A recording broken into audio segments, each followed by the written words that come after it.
Okay, so we continue with the Fourier series and more applications of Parseval's identity. And in particular, we will talk today about the error in approximating a function by a trigonometric polynomial. So what is the idea in this section of the course? Okay, so remember, if we have a periodic function, so let f be periodic, and I will focus only on the functions that are periodic with period 2 pi. So it's periodic of period 2 pi, which means the interval that we are interested in is the interval negative pi to pi. Now, if f is periodic, we said at a certain moment, we discussed the geometric meaning of the Fourier series of the function, and we said that if you have a function, so this is, again, I'm just interested in the interval negative pi to pi, so you have a function regardless, just a function like this, and it is periodic. So if you want to extend it as a periodic function, do it. But I'm just looking at this interval. Now this is my function. Okay. Now when you find the Fourier series, the geometric meaning is that the partial sums of this Fourier series get closer and closer to the function as you take more terms of the Fourier series. So for example, if you take the first term of the Fourier series and you graph it, it could be something like this. It could be something like this, for example. So this is like S1.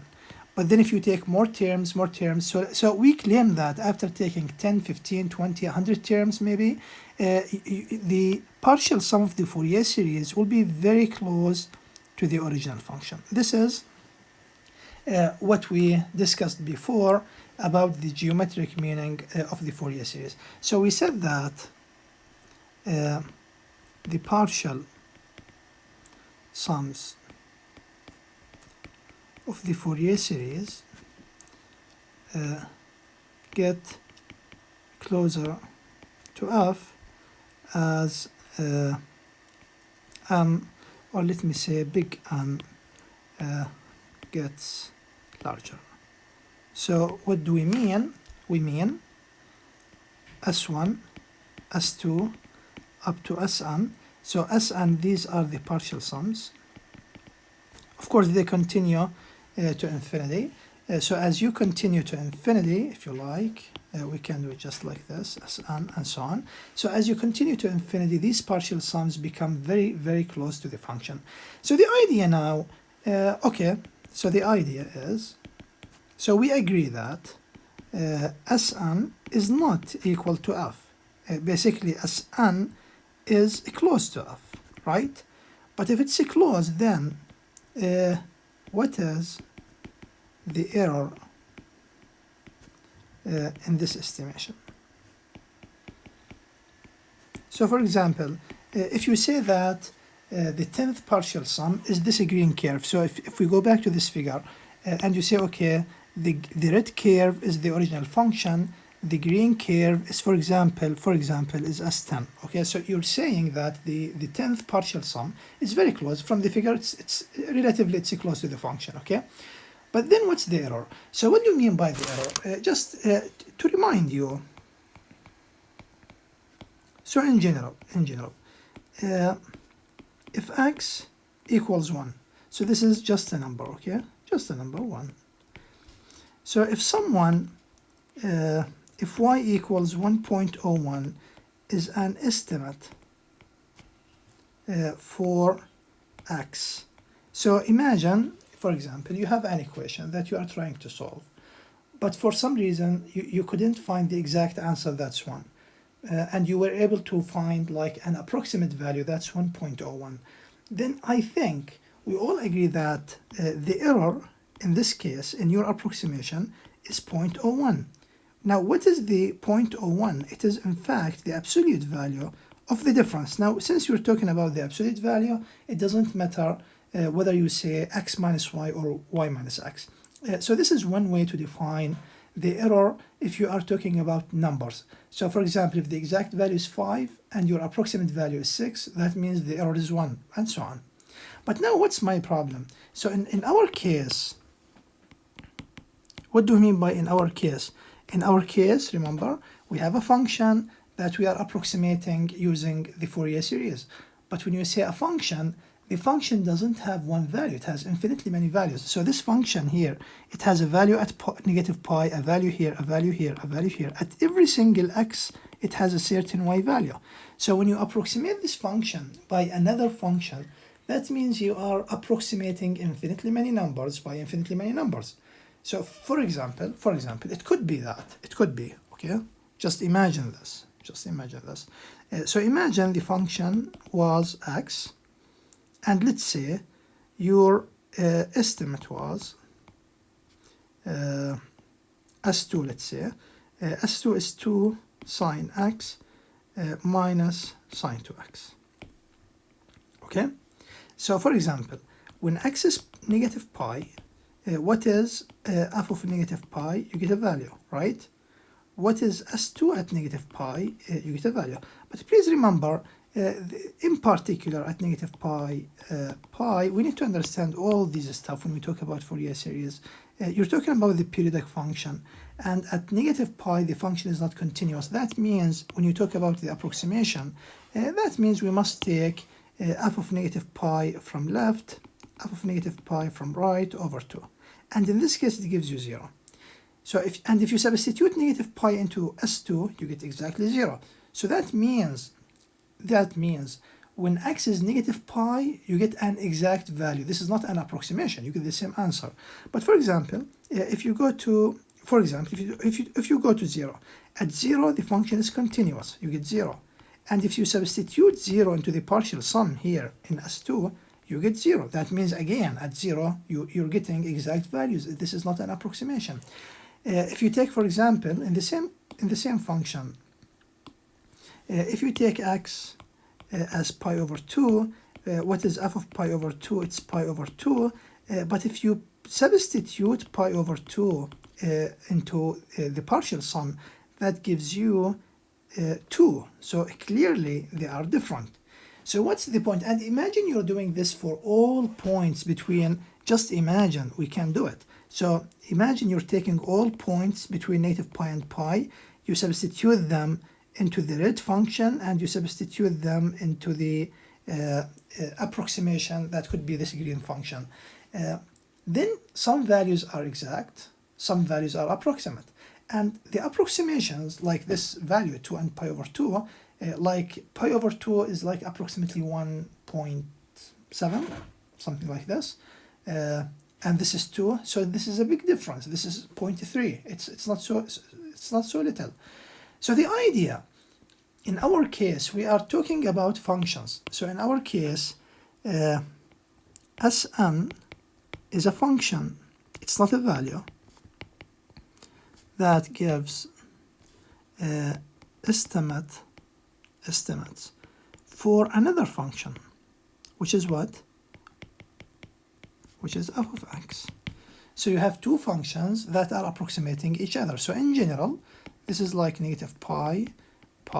So again, you just have an arbitrary function, a function like this. This is the function.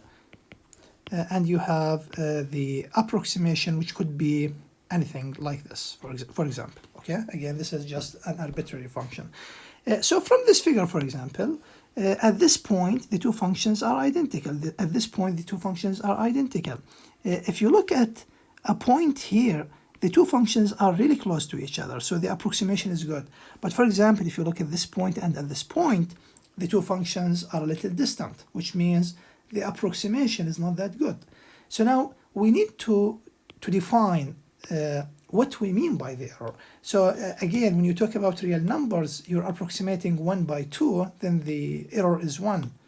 The 5, you're approximating it by 3, the error is 2.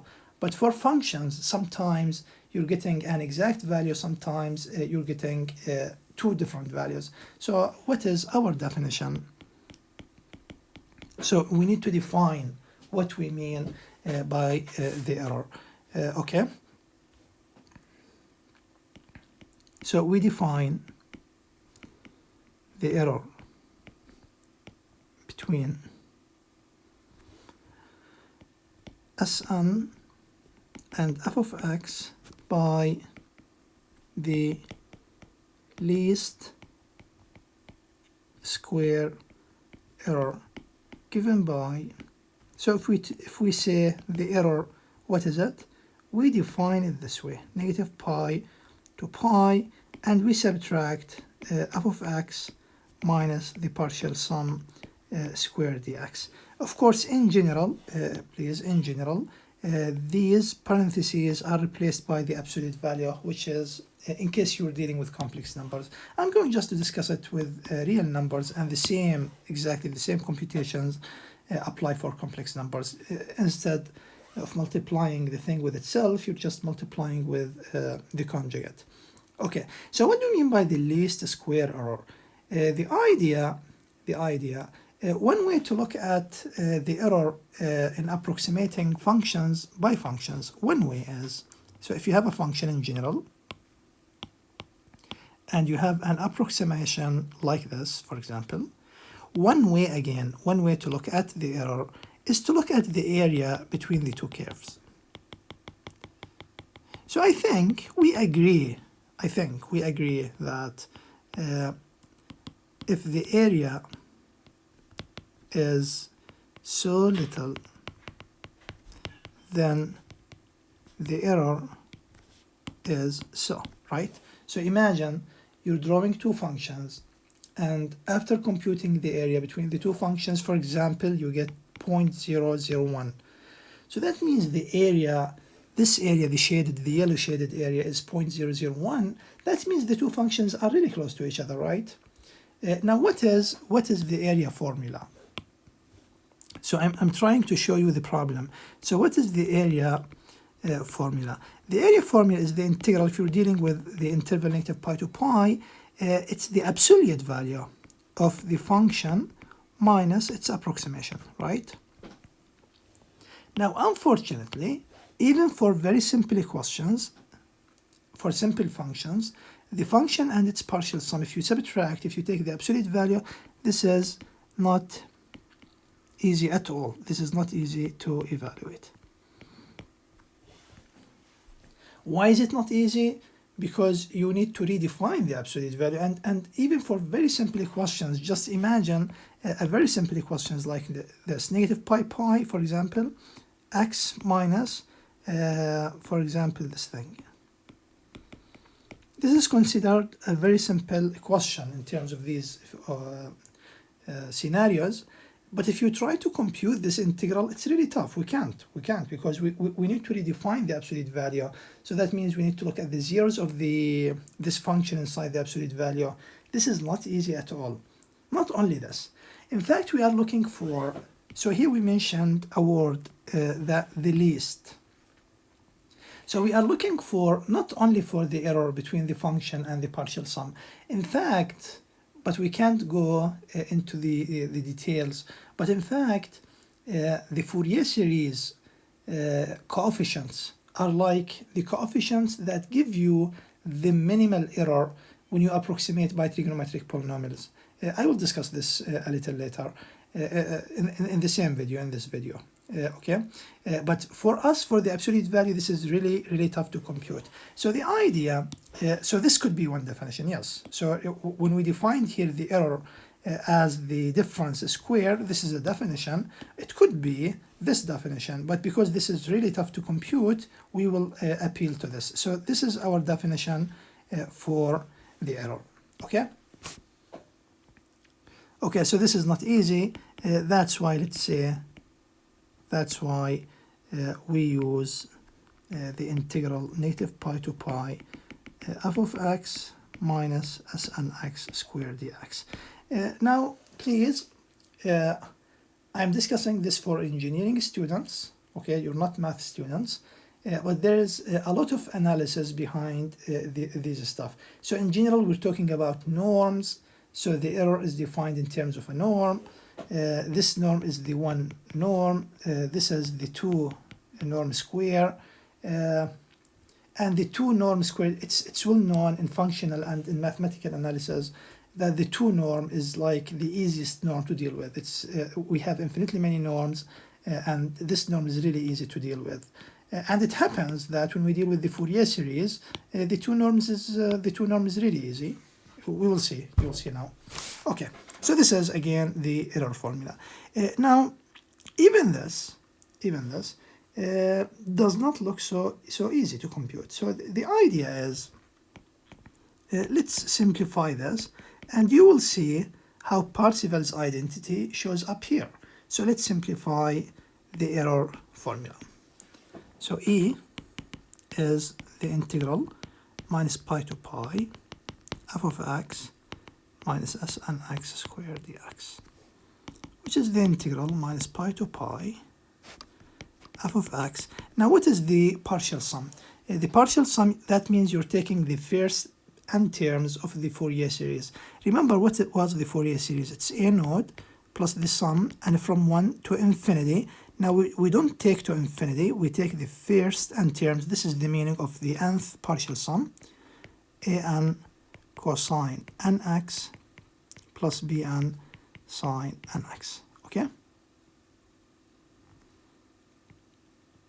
All of this square dx.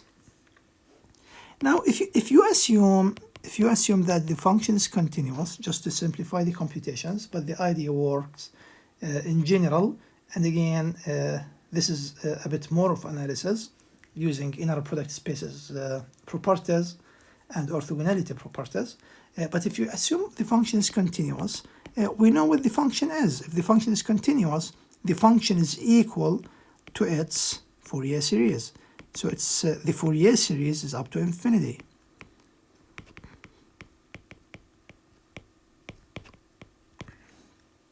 So please, this is the function minus the partial sum. We have another bracket here.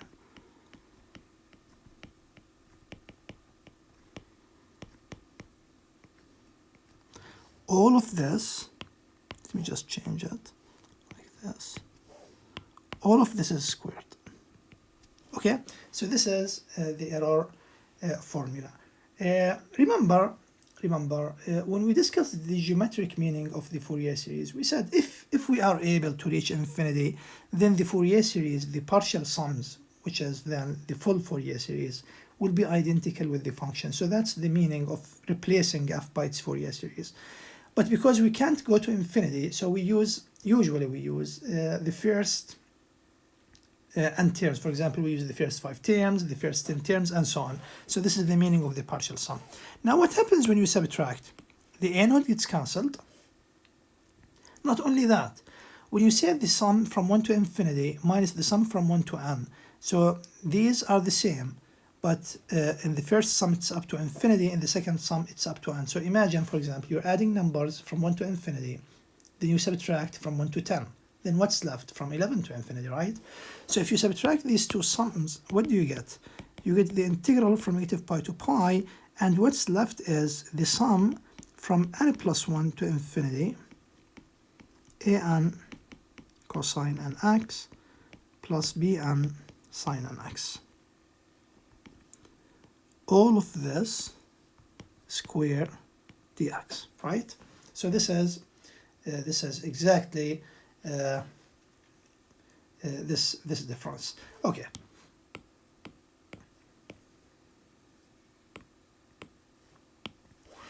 So now I want to compute this integral. So how do we compute this integral? At this stage, I need to go to Parseval's identity. So how do we apply Parseval's identity? If you take this function here, all of this, okay, including the sum, and you denote it, just for simplicity, you denote it by g of x, okay? So basically, what do you have? You have the integral from negative pi to pi, gx squared, right? Now what is this? If you go back to Parseval's identity, what was Parseval's identity? Parseval's identity was the integral of the function is pi times 2 a node square plus the sum from 1 to infinity an square plus bn square, right? This was Parseval's identity. But please, I don't want you to get confused. What is the a node? What's the an? What's the bn? The a's and the b's are the coefficients of g. So now, please, we started with a function f. We used the notations a node, a and bn, and now we move to a function g. So if you use a node, a and bn, that's a little confusing. So I want to distinguish this. So I'm going to write it this way: a node of g. This is why I left some spaces after these notations. So I'm going to use a0 square of g, an square of g, just to distinguish these coefficients from the function, the original function coefficients. But what is a node of g? A node of g means you look at g, so this is g, and you look at the constant term in the Fourier series. But in this case, we don't have a constant term, so a node is 0. What about if you look at the sum and you substitute little n equals 1, again, what is a1 of g? a1 of g is the coefficient of cosine x in g, but cosine 1x does not exist in g. If you look at g starts at n plus 1. For example, if big N was 10, that means you're starting at 11, and so on. So in general, if you agree, all the coefficients, or let's say not all the coefficients, but the first coefficients will be 0, and basically what's left is only from n plus 1 to infinity. Right? So this is what you have left after the first few terms that are all zeros. So now I want to compute these. Now the nice thing is from n plus 1 to infinity, the an of g, if you look at this, what is the coefficient from n plus 1 to infinity? The an of g is the same as an of f. So at this point, I don't need to write an of g. I can delete the g because they are identical. Okay, so I have this sum. Now what is this sum? So I have, again, pi times the sum an square, bn square, and f1 to infinity. This is not so easy to compute, but we will do a little trick and you will appreciate it once you see the formula, once you see what happens next. So let's do the following. This is, what's written here is exactly 2a node square plus the sum from 1 to infinity, an square, bn square, minus 2a node square minus from 1 to n, an square plus bn square. Do you agree? So what we did is we added and subtracted 2n square. The sum is from n plus 1 to infinity. We replaced it by 1 to infinity, then we subtracted it from 1 to n. You get the same value. Why did we do that? You will see. Because the first line, so the pi with this, I'm going to write it. If you look at this, then you have a minus, that's okay, pi with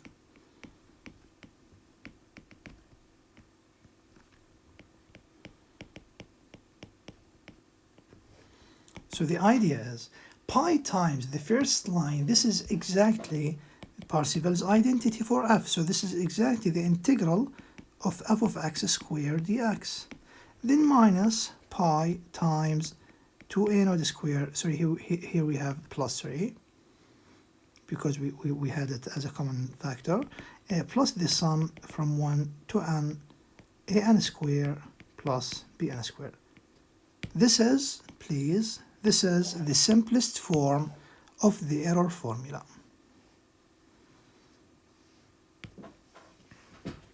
Okay, so what does this mean? Let's see by an example. The best way to understand this formula is to look at a simple example. For example, let's take the function x. Again, I'm taking it over the interval negative pi pi, okay? We computed the Fourier series of this function. It's it's the first example in this chapter. So what was the Fourier series? It is 2 times sine x minus sine 2x over 2 plus sine 3x over 3 and so on. So this continues to infinity. Again, what was the meaning of this? The meaning of this was, if this is negative pi and this is pi, if you draw the function x this way, then as you draw more and more of the partial sums, in the end, your partial sum will be very close to the original function. Now, what we want to find is, let's find the error in approximating f, which is x in this example, by 2 sine x minus sine 2x over 2 plus sine 3x over 3. So this means what? If you stop at the third term, so the Fourier series consists of infinitely many terms. You can't do it. You can't, as a human being, you can't go to infinitely many terms. So you will take finitely many terms. How many? As many as you like. You can take 3, 10, 100. These days you have computers, you can take millions. That doesn't matter. Now we want to understand the idea. If you take just the first 3 terms, then what's the error in approximating the function? Are you very confident in using the third partial sum? So imagine, for example, you get an error of 1,000. That's too much. So you say, okay, this is too big. I will not go with it. Let's take more terms. This is what happens in general. So how do we compute the error? So the error is, this is our formula. It is the integral from negative pi to pi, the function square, minus what? Minus pi times 2a naught square plus the sum from 1 up to 3 an square plus bn square, which is the integral from negative pi, the function is x squared minus pi times. Now in my case, because in this case, in this example, I don't have a naught, I don't have a n, all these are zeros, right? I just have the bn's.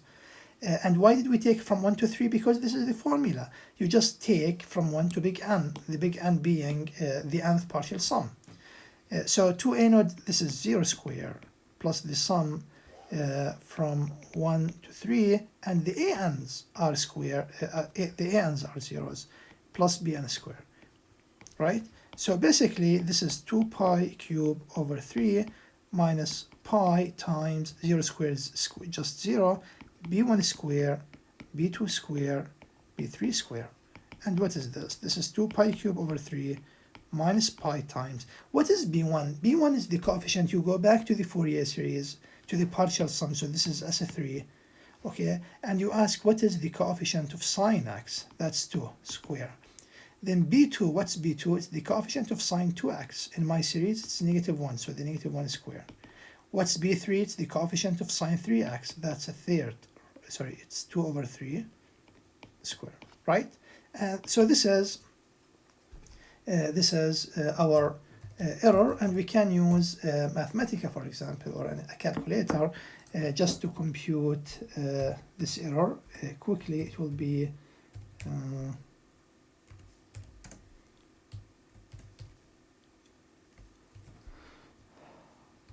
4 plus 1 plus 4 over 9. So if you compute this, you will get 3.57 approximately. Okay, so you say when we take the first 3 terms of the Fourier series, when we take the first 3 terms of the Fourier series, then the error will be approximately 3.57. Is it a big value? Relatively, yes, it is. So if you want to make this error a little smaller, what do? You just take more terms. So you say, okay, let me take, for example, the first 4 terms of the Fourier series, or maybe the first 5 terms, the first 10 terms, and so on. So if you do this, you achieve better estimates. Okay, so this is the idea of approximating, or the error, computing the error in approximating the function by its Fourier series. Okay. So the idea is, so if you want less error, try S4. So in this case, what's the error in approximating the function by the fourth partial sum? So I'm writing it this way. What is that? It's the integral from negative pi to pi, the function square minus pi times 2a naught square plus the sum from 1 to 4 an square plus bn square. Again, the first integral, the function is x square. When you integrate it, it will be 2 pi cube over 3 minus pi times the a's. All the a's are zeros. What about the b's? b1 is 2, so this is 2 square. b2 is negative 1 square. b3 is 2 over 3 square. We did that already. And then you have b4. What's b4? Then you need to look at the fourth term. So I'm going to write it this way. You need to look here and ask what is sine for x. It will be sine for x over 4. So the coefficient is 2 over 4 because you have 2 outside. So that's half. So you're talking about half square.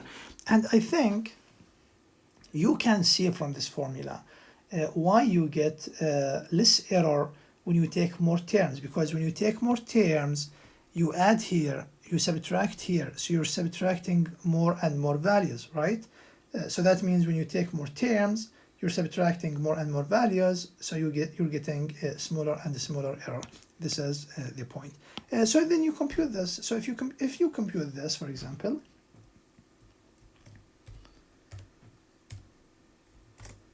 it will be approximately 2.79. So again, this is the error obtained by taking 4 terms of the partial sums, and this is the error obtained by taking 3 terms of the Fourier series, the third partial sum. So I think now the idea is clear. This is what we do in general. Now if the function was complex,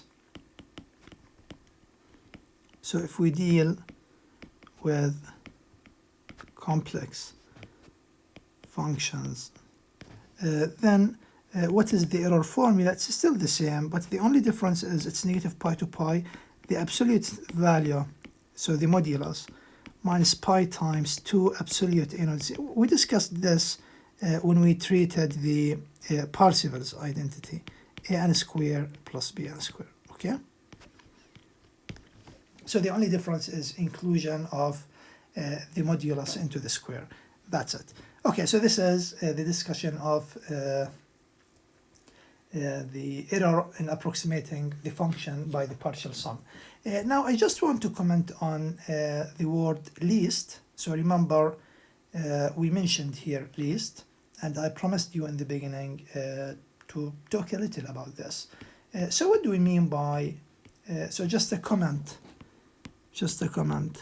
by, comment on least square. Okay, so here we have some analysis that I will not go through, but the idea is, so you have a function, okay? You want to approximate, so I want to approximate this function by a trigonometric polynomial. Now, what do we mean by a trigonometric polynomial? A trigonometric polynomial is a constant plus from 1 to n, some constants with cosine plus other constants with sine. It's like the Fourier series, okay, or the Fourier partial sums. So I want to approximate the function by a trigonometric series. Now the idea is the constants a naught, an, bn, that minimizes the error, this thing,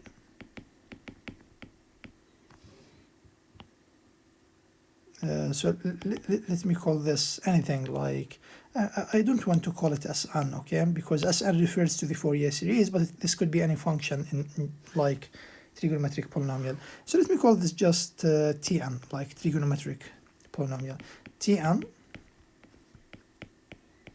So those constants, to minimize the error, must be a node an bn from Fourier series. These are the Fourier coefficients. This is the power of the error formula, and this is why it's called the least square method. So simply, if you look, just to understand the idea, if you look at the function x, imagine you want to approximate this by a trigonometric polynomial of degree 3. What do you mean by trigonometric polynomial of degree 3? It means this thing, but the n is a 3, okay? That's it. So you could say, okay, let me approximate it by 1 plus 2 cosine x plus 3 sine x minus sine 2x plus sine 3x. This is a polynomial, a trigonometric polynomial of degree 3. That's right. Someone else could say, okay, let me approximate it by half plus 3 over 2 cosine 2x minus 4 over 5 cosine 3x. This is again another trigonometric polynomial of degree 3, and you can say, okay, let me approximate it. Now the idea is you have infinitely many of these trigonometric polynomials that you can use to approximate the function. If you compute the error, this square error, one of those infinitely many functions will make this error minimum. The minimum error that you obtain is achieved if you use what? The trigonometric polynomial that you obtain from the Fourier series only.